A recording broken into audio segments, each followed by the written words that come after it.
ஆண்டவராகிய இயேசு கிறிஸ்துவின் இனிதான நாமத்தினாலே இந்த நிகழ்ச்சிக்கு மிகுந்த அன்போடு கூட உங்களை வாழ்த்தி வரவேற்கிறேன்.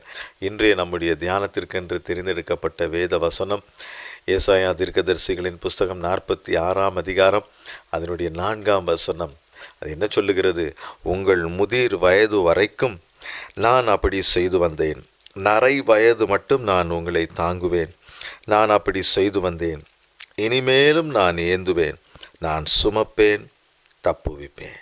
நம்ம ஆண்டவர் நமக்கு இரக்கமாய் கிருபையாய் கொடுக்கிற ஒரு பெரிய ஆசீர்வாதம், ஒரு பெரிய நன்மை என்ன தெரியுமா?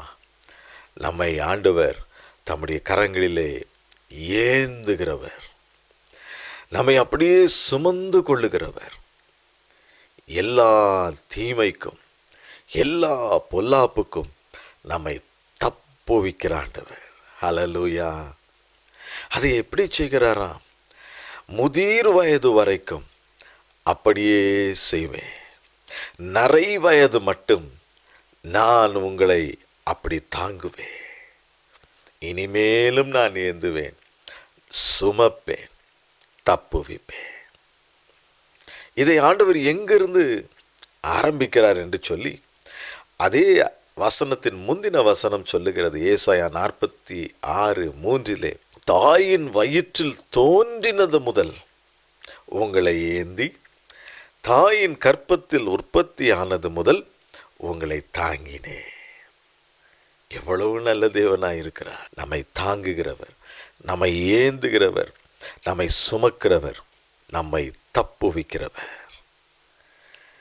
எத்தனை நாட்கள் இது நடக்கும் என்று சொல்லி நாம் யோசிக்கும் பொழுது சங்கீதங்களின் புஸ்தகம் 48:14 நாம் பார்க்கிறோம்.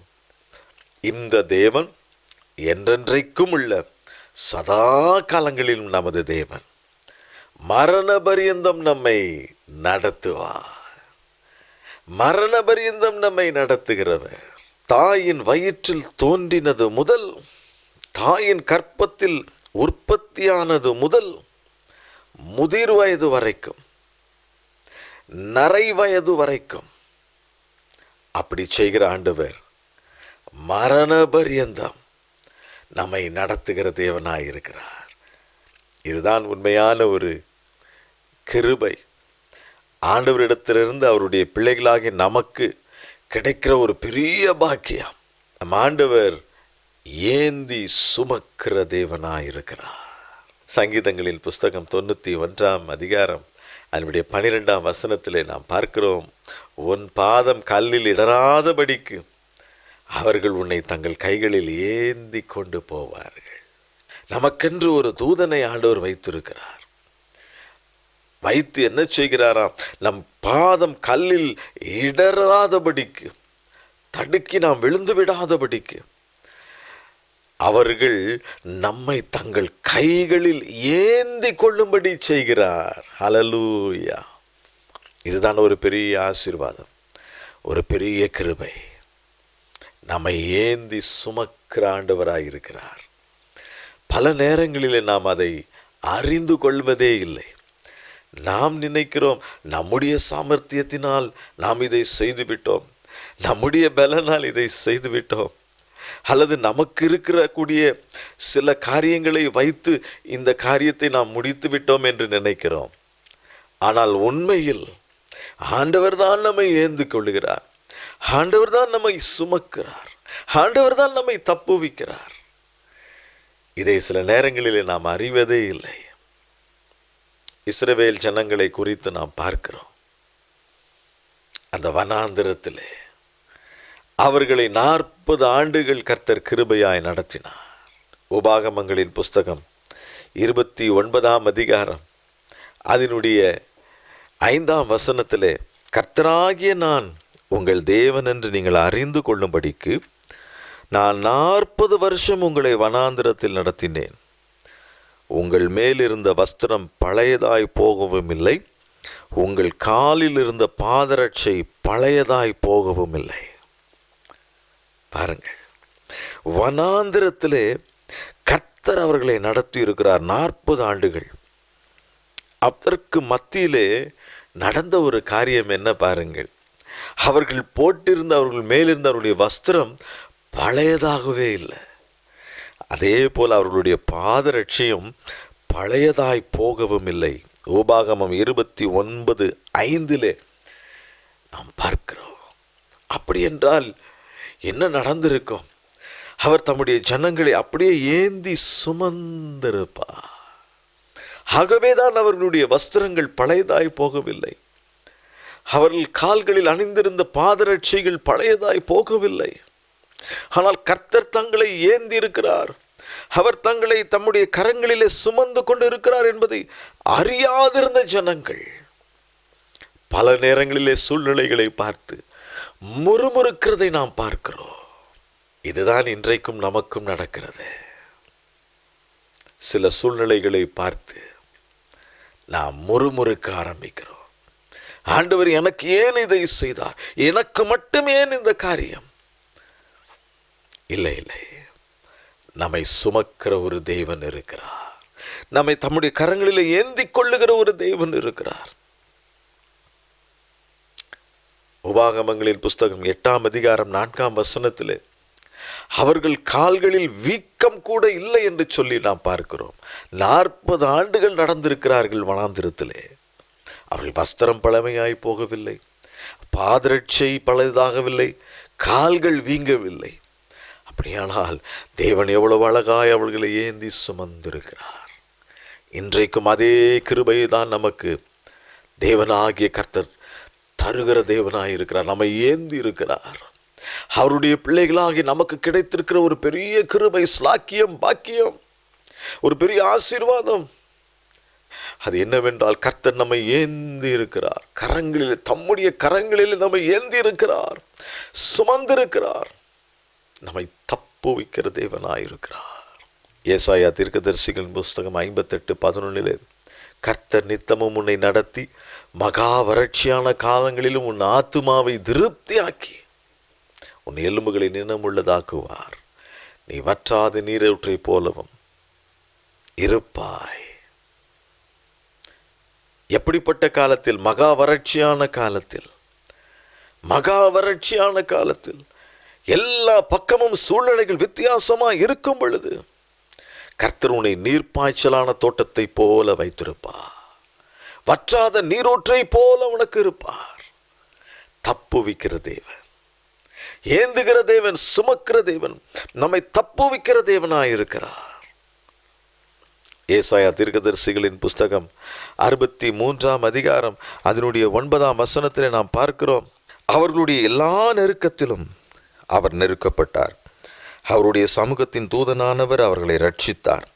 அவர் தமது அன்பின் நிமித்தமும் தமது பரிதாபத்தின் நிமித்தமும் அவர்களை மீட்டு பூர்வ நாட்களில் எல்லாம் அவர்களை தூக்கி சுமந்து வந்தார்.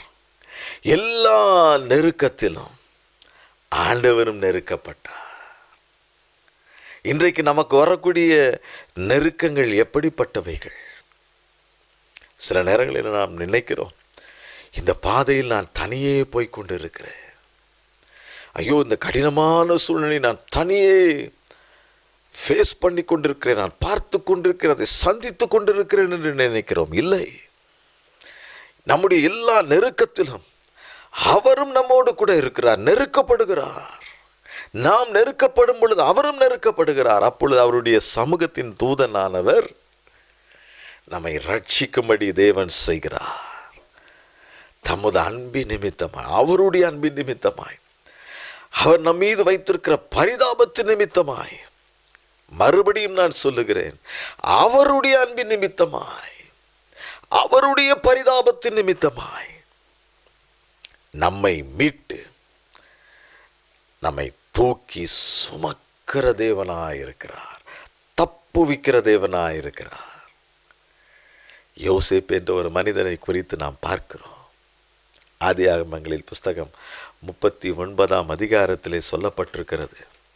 யோசேப்பு ஒரு கனி தரும் செடி, நீதிமான், உத்தமன், கைகளில் சுத்தமுள்ளவன்.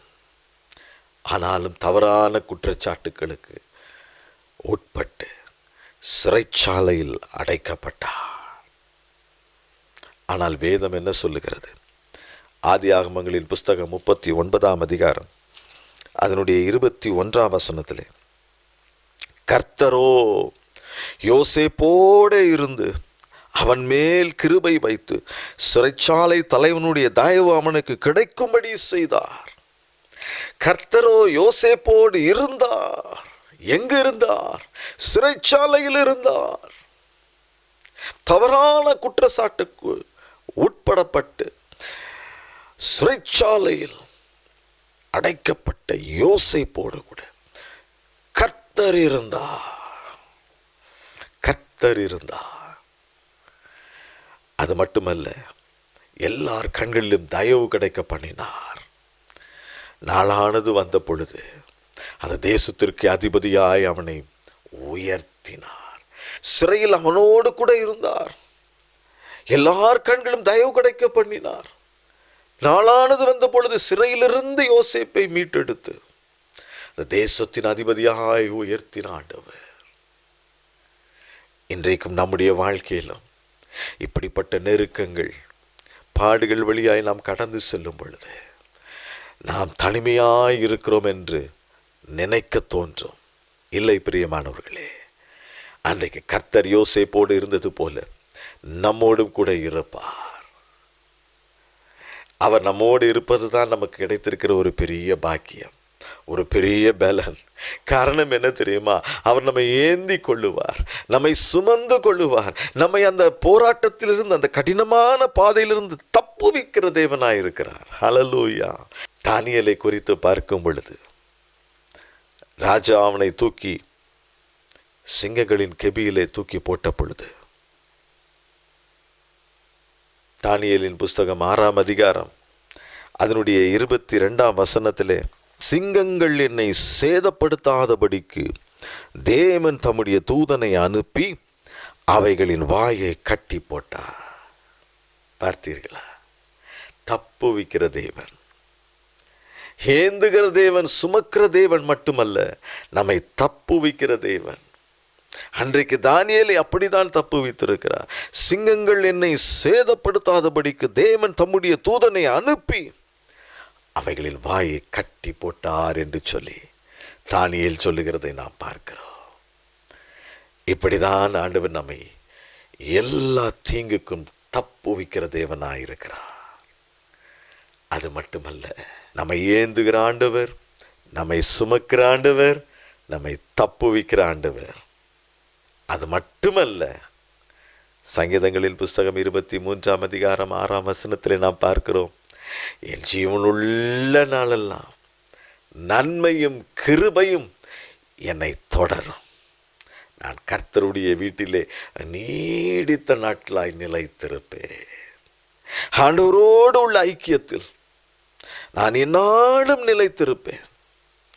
அப்பொழுது என் ஜீவனுள்ள நாளெல்லாம் அவருடைய நன்மை, அவருடைய கிருபை என்னை தொடரும். நம்மை ஏந்துகிற ஆண்டவர், நம்மை சுமக்கிற ஆண்டவர், தப்புவிக்கிற ஆண்டவர், தாயின் கருவில் இருந்து மரண பரியந்தம் நம்மை நடத்துகிற கர்த்தர். இதை செய்கிறவர் நன்மையும் கிருபையும் நம்மை தொடரும்படி செய்கிறார். இது எவ்வளோ பெரிய கிருபை, எவ்வளோ பெரிய பாக்கியம். இதற்கு நம்மை ஒப்பு கொடுப்போமா? தகப்பனே, உம்முடைய வார்த்தைகளுக்காக, வசனங்களுக்காக நன்றி செலுத்துகிறோம். இப்பொழுது உம்முடைய வசனத்தின்படியாய் ஆண்டவரே, நீர் எங்களை ஏந்துகிறீர், சுமக்கிறீர், எங்களை தப்புவிக்கிறீர், மரண பரியந்தம் எங்களை நடத்துகிறீர். ஜீவனுள்ள நாளெல்லாம் நன்மையும் கிருபையும் எங்களை தொடரும்படி செய்கிறீர். வேத வசனங்களை வாசிப்பதிலும் ஜெபத்திலும் உறுதியாய் நிற்க கிருபை தாரும். பிள்ளைகளை ஆசீர்வதியும், நன்மையான நாட்களை தாரும். இயேசுவின் நாமத்தில் கேட்கிறோம் பிதாவே, ஆமென். கர்த்தர் தாமே உங்களை ஆசீர்வதிப்பாராக. ஆமென்.